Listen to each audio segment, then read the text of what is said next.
नबी अहमद को सियालकोट के कुख्यात इंटेरोगेशन सेंटर ले जाया गया। गोरा जेल। ये वो जगह थी जहां से कोई वापस नहीं आता था। उसे महीनों तक अमानवीय यातनाएं दी गईं। उसे सोने नहीं दिया गया, बर्फ की सिल्लियों पर लिटाया गया, उसके नाखूनों को उखाड़ दिया गया। पाकिस्तानी अधिकारी जानना चाहते थे कि उसने भारत को क्या क्या जानकारी दी है, उसका नेटवर्क क्या है। लेकिन ब्लैक टाइगर, वो एक अलग ही मिट्टी का बना था। तमाम यातनाओं के बावजूद उसने एक भी ऐसा राज नहीं खोला जिससे भारत की सुरक्षा को खतरा हो। आज जो आप जानेंगे, शायद ही किसी ने आपको बताया हो। हमारे इतिहास की किताबों में अक्सर युद्धों का जिक्र होता है, शूरवीरों की गाथाएं होती हैं, लेकिन उन पन्नों के बीच कुछ ऐसी खामोश कहानियां भी दफन हैं जिन्हें जानबूझकर मिटा दिया गया। एक ऐसी कहानी जो न तो किसी रणभूमि में लड़ी गई और न ही जिसके लिए कोई मेडल बांटे गए। ये कहानी है धोखे की, एक असंभव मिशन की और एक ऐसे इंसान की जिसने अपने देश के लिए अपना नाम, अपना चेहरा, अपना वजूद सब कुछ राख कर दिया। कल्पना कीजिए, आप एक अनजान देश में हैं। आपके आसपास के सभी लोग आपके दुश्मन हैं। आपके पास कोई हथियार नहीं है। आपका एक गलत शब्द, आपकी नींद में बोली गई एक गलत बात और आपको ऐसी मौत मिलेगी जिसके बारे में सोचकर भी रूह कांप जाए। और सबसे खौफनाक बात, अगर आप पकड़े गए तो आपका अपना देश आपको पहचानने से इनकार कर देगा। आप दुनिया की नजरों में कभी थे ही नहीं। क्या आप ऐसी जिंदगी जी सकते हैं? लेकिन यह सिर्फ शुरुआत है। असली शॉकिंग पार्ट तो अभी आने वाला है। एक ऐसा सच जो दशकों तक खुफिया फाइलों में दफन रहा, जिसे सुनकर आप सोचने पर मजबूर हो जाएंगे कि देशभक्ति की असली कीमत आखिर होती क्या है। इस कहानी की शुरुआत होती है राजस्थान के एक छोटे से शहर श्रीगंगानगर से। 1970 का दशक था। भारत और पाकिस्तान के बीच तनाव अपने चरम पर था। युद्ध के बादल हमेशा मंडराते रहते थे और भारतीय खुफिया एजेंसी रॉ को एक ऐसे मोहरे की तलाश थी जो दुश्मन के घर में घुसकर उनके सबसे गहरे राज निकाल सके। यही एंट्री होती है हमारे कहानी के मुख्य किरदार की, रविंद्र, एक आम 21 साल का लड़का। उसे न तो बंदूकों का शौक था, न ही वो कोई कमांडो था।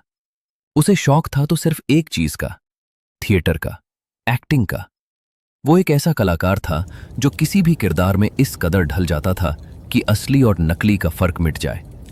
एक दिन एक नाटक के दौरान दर्शकों की भीड़ में एक ऐसा शख्स बैठा था जिसकी नजरें रविंद्र की इसी कला को बहुत ध्यान से देख रही थीं। वो शख्स रॉ का एक एजेंट था। उस दिन के बाद रविंद्र की जिंदगी कभी पहले जैसी नहीं रही। उसे दिल्ली बुलाया गया। एक ऐसा ऑफर दिया गया जिसने उसकी पूरी दुनिया बदल दी। एक आम आदमी जिसने अपनी आम जिंदगी, अपना परिवार, अपना करियर सब कुछ रिस्क में डाल दिया, सिर्फ एक अनदेखे सच को उजागर करने के लिए। अगर आप होते रविंद्र की जगह, आप क्या करते? क्या आप अपनी पूरी पहचान मिटाने को तैयार होते? रविंद्र को एक नया जन्म लेना था, एक ऐसा जन्म जिसमें उसका पुराना नाम हमेशा के लिए खत्म हो जाना था। दिल्ली के एक गुप्त सेफ हाउस में अगले 2 सालों तक एक खौफनाक ट्रेनिंग शुरू हुई। रविंद्र को उर्दू सिखाई गई, इस्लामी धर्म ग्रंथों का गहरा ज्ञान दिया गया, यहां तक कि उसका खतना भी करवाया गया ताकि शारीरिक तौर पर भी कोई उस पर शक न कर सके। उसे पाकिस्तान के चप्पे चप्पे के नक्शे याद करवाए गए। वो कैसे चलते हैं, कैसे बोलते हैं, कैसे खाते हैं, हर एक छोटी सी डिटेल। और फिर एक दिन रविंद्र हमेशा के लिए मर गया और जन्म हुआ नबी अहमद शाकिर का। उसे एक फर्जी डिग्री और पासपोर्ट के साथ सीमा पार पाकिस्तान भेज दिया गया। सोचिए उस पल के बारे में, जब वो सीमा पार कर रहा होगा, उसके दिल की धड़कनें कितनी तेज होंगी। उसे पता था कि पीछे मुड़ने का कोई रास्ता नहीं है। अगर वो पकड़ा गया तो कोई उसे बचाने नहीं आएगा। नबी अहमद शाकिर ने कराची यूनिवर्सिटी में लॉ में एडमिशन लिया। एक भारतीय जासूस अब पाकिस्तान के युवाओं के बीच बैठकर उनकी तरह बातें कर रहा था, उनकी तरह जी रहा था। उसकी एक्टिंग इतनी बेहतरीन थी कि किसी को एक पल के लिए भी शक नहीं हुआ। लेकिन उसके दिमाग में हमेशा एक टिक टिक करता हुआ टाइम बम चल रहा होता था। हर रात जब वो सोता तो उसे डर लगता कि कहीं वो नींद में हिंदी का कोई शब्द न बोल दे, कहीं वो सपने में अपने असली माता पिता को न पुकार ले। ये कोई जेम्स बॉन्ड की फिल्म नहीं थी जहां गोलियां चलती हैं और हीरो बच निकलता है। ये एक मनोवैज्ञानिक युद्ध था जो उसे हर दिन, हर मिनट अपने ही दिमाग के अंदर लड़ना था। और क्या आप जानते हैं कि इसके पीछे का मास्टरमाइंड और असली प्लान क्या था? प्लान सिर्फ एक छात्र बनकर रहना नहीं था। असली मकसद था उस तंत्र का हिस्सा बनना जो भारत के खिलाफ साजिशें रचता है। ग्रेजुएशन के बाद नबी अहमद ने कुछ ऐसा किया जो आज भी दुनिया की किसी भी खुफिया एजेंसी के लिए एक मिसाल है। उसने पाकिस्तानी सेना में भर्ती के लिए आवेदन किया। एक भारतीय जासूस पाकिस्तानी सेना में कमीशन ऑफिसर बन गया। आपको लगता है यह सिर्फ एक आम बात है? असल में यह एक ऐसा कारनामा था जिसने दोनों देशों की खुफिया एजेंसियों की नींव हिला दी। नबी अहमद अब मेजर नबी अहमद शाकिर बन चुका था। उसकी पोस्टिंग पाकिस्तानी सेना के ऑडिट और अकाउंट्स विभाग में हुई। ये वो विभाग था जहां से सेना के हर बड़े ऑपरेशन, हथियारों की खरीद और सैन्य टुकड़ियों की आवाजाही की फाइलें गुजरती थीं। अब नबी अहमद सीधा रावलपिंडी के आर्मी हेडक्वार्टर से भारत के लिए खुफिया जानकारी भेज रहा था। 1979 से लेकर 1983 तक उसने ऐसे ऐसे राज भारत भेजे जिसने पाकिस्तानी सेना की कमर तोड़कर रख दी। आपको लगता है यह सिर्फ कुछ पन्नों का खेल था? असल में इन 4 सालों में नबी अहमद की दी गई जानकारी ने भारत को कई बड़े हमलों से बचाया। उसने भारतीय सेना को उन पाकिस्तानी रडार सिस्टम्स की जानकारी दी जो गुप्त रूप से बॉर्डर पर लगाए गए थे। उसने उन सैन्य टुकड़ियों की लोकेशन बताई जो हमले की फिराक में थीं। अगर हम इसके इम्पैक्ट को आज के समय में देखें तो यह सिर्फ करोड़ों का फायदा नहीं था। ये हजारों भारतीय जवानों की जिंदगियां थीं जो उसकी वजह से बच गईं। भारत सरकार के लिए वो अब सिर्फ एक एजेंट नहीं था, वो बन चुका था ब्लैक टाइगर। लेकिन कहानी में सबसे बड़ा दर्द अभी बाकी है। इस बीच नबी अहमद पूरी तरह से अपनी नई जिंदगी में ढल चुका था। उसने एक पाकिस्तानी लड़की अमानत से शादी कर ली थी और उनका एक बेटा भी था। सोचिए उस इंसान की मानसिक स्थिति। वो अपनी पत्नी से प्यार करता था, अपने बच्चे से प्यार करता था, लेकिन वो उन्हें ये नहीं बता सकता था कि वो असल में कौन है। वो एक ऐसी दोहरी जिंदगी जी रहा था जहां हर एक खुशी के पीछे एक भयानक झूठ छिपा था। वक्त बीत रहा था, सब कुछ परफेक्ट था। ब्लैक टाइगर पाकिस्तानी सेना का एक सम्मानित अफसर बन चुका था। भारत को लगातार अनमोल खुफिया जानकारी मिल रही थी। कोई भी उसे पकड़ नहीं सकता था, कोई भी नहीं, सिवाय अपनों के। यहां आता है कहानी का सबसे शॉकिंग और दर्दनाक ट्विस्ट। एक ऐसी गलती जिसने ब्लैक टाइगर के पूरे साम्राज्य को ताश के पत्तों की तरह ढहा दिया। 1983 का साल था। नबी अहमद शाकिर का नेटवर्क इतना मजबूत हो चुका था कि रॉ ने उसे एक नया असिस्टेंट भेजने का फैसला किया। इनायत मसीह नाम का एक नया एजेंट भारत से भेजा गया। लेकिन इनायत मसीह नबी अहमद की तरह एक मजा हुआ जासूस नहीं था। पाकिस्तान में घुसते ही पाकिस्तानी खुफिया एजेंसी ISI ने उसे ट्रेस कर लिया। उसे पकड़ लिया गया और बेइंतहा टॉर्चर किया गया। और उसी टॉर्चर के दौरान इनायत मसीह टूट गया। उसने न सिर्फ अपना गुनाह कबूल किया, बल्कि उसने उस इंसान का नाम भी उगल दिया जिससे वो मिलने आया था, मेजर नबी अहमद शाकिर। कल्पना कीजिए उस रात की। नबी अहमद अपने घर में अपनी पत्नी और बच्चे के साथ सो रहा था। अचानक उसके दरवाजे पर जोर से दस्तक होती है।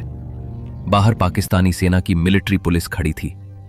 जब उसे गिरफ्तार किया गया तो उसके चेहरे पर कोई शिकन नहीं थी। शायद वो जानता था कि ये दिन एक न एक दिन जरूर आएगा। लेकिन जो इसके बाद हुआ वो इंसानियत को शर्मसार कर देने वाला था। नबी अहमद को सियालकोट के एक कुख्यात इंटेरोगेशन सेंटर ले जाया गया, गोरा जेल। ये वो जगह थी जहां से कोई वापस नहीं आता था।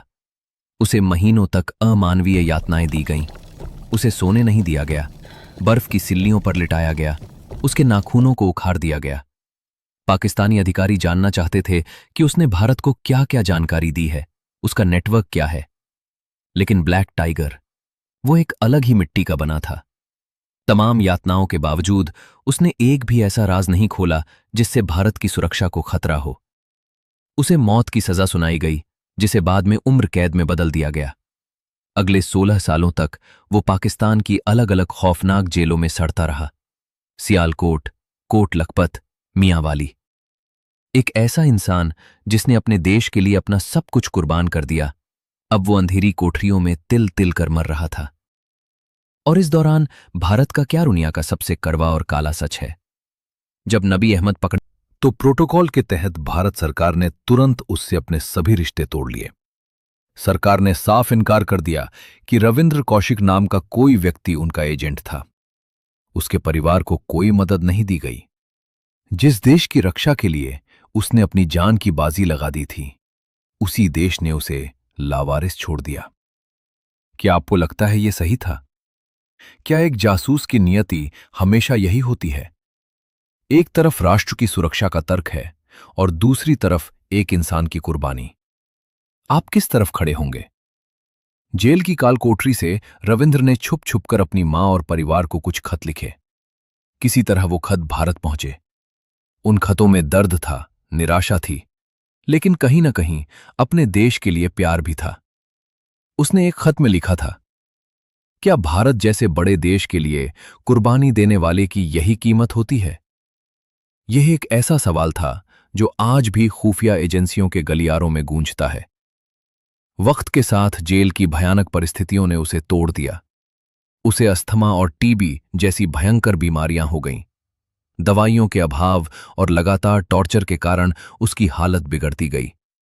और फिर 21 नवंबर 2001 को मुल्तान की जेल में उस गुमनाम नायक ने अपनी आखिरी सांस ली। उसे वहीं जेल के पीछे एक अनाम कब्र में दफना दिया गया। कोई तिरंगा नहीं, कोई बंदूकों की सलामी नहीं, कोई रोने वाला नहीं। एक कलाकार जो भारत का सबसे महान जासूस बना, दुश्मन की मिट्टी में हमेशा के लिए दफन हो गया। आज जब हम खुली हवा में सांस लेते हैं, जब हम अपने घरों में सुरक्षित महसूस करते हैं, तो हमें लगता है कि यह सुरक्षा सिर्फ सरहदों पर खड़े सैनिकों की वजह से है। लेकिन सच्चाई यह है कि इस सुरक्षा की एक बहुत बड़ी कीमत उन लोगों ने भी चुकाई है जिनके चेहरे हम कभी नहीं जान पाते, जिनका नाम कभी किसी अखबार की हेडलाइन नहीं बनता। रविंद्र की कहानी हमें एक बहुत गहरा और परेशान करने वाला सच दिखाती है। यह सिर्फ एक जासूस की कहानी नहीं है, ये सत्ता, राजनीति और देशभक्ति के उस अंधेरे कोने की कहानी है जहां इंसानियत अक्सर हार जाती है, जहां एक राष्ट्र की वेदी पर एक व्यक्ति की बलि चढ़ा दी जाती है और फिर उसे भूल जाया जाता है। सोचिए, आज भी, इस वक्त भी न जाने कितने रविंद्र अपनी पहचान मिटाकर किसी अनजान देश में किसी अनजान चेहरे के साथ हमारे कल को सुरक्षित करने के लिए अपनी आज की बलि दे रहे होंगे। क्या हम कभी उनका कर्ज चुका पाएंगे? या क्या हम उन्हें भी उसी तरह फाइलों में दफन कर देंगे जैसे हमने नबी अहमद को कर दिया? अगली बार जब आप देशभक्ति की बातें सुने, तो एक पल रुककर उस ब्लैक टाइगर को जरूर याद कीजिएगा, जिसने गुमनामी के अंधेरे में रहकर हमारे लिए रोशनी खरीदी थी। सच अक्सर कड़वा होता है, और कुछ सच इतने कड़वे होते हैं कि वो हमारी पूरी सोच को झकझोर कर रख देते हैं। ये कहानी भी उन्हीं में से एक थी।